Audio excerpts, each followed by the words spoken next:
বাংলার নতুন বছরের শুভেচ্ছা সবাইকে। নববর্ষকে আমরা বাঙালিরা খুব বিশেষ দিন বলে মনে করি, কারণ আমরা বাঙালি আনাকে ভালোবাসি, আমরা বাংলা ভাষাকে ভালোবাসি। তাই আমরা নববর্ষের শুরুটাই আমরা ঠাকুরের নাম নিয়ে আমরা শুরু করি।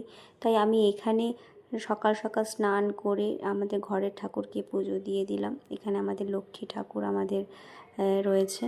তো আমি নিজেকেও একটু সুন্দর করে সাজিয়ে নিয়েছি, নতুন জামা পরে নিয়েছি। শুধু নিজে সাজলেই তো হবে না, নিজের ঘরটাকেও সুন্দর করে সাজিয়ে গুছিয়ে রাখতে হবে। তো এই কারণে আমি একটা সুন্দর একটা সাদা বেডশিট আমি পেতে নিয়েছি এবং নিজের ঘরটাকেও খুব সুন্দর করে গুছিয়ে নিয়েছি।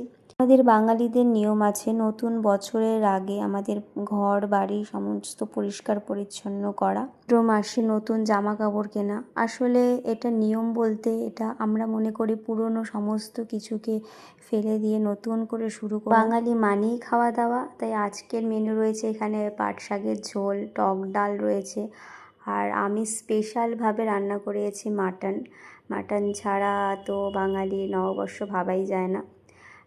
আর শেষ পাতে মিষ্টি ছাড়া তো আরোই ভাবা যায় না। মিষ্টি দিয়েই আমাদের নববর্ষটা শেষ করলাম। তো অনেক অনেক শুভেচ্ছা।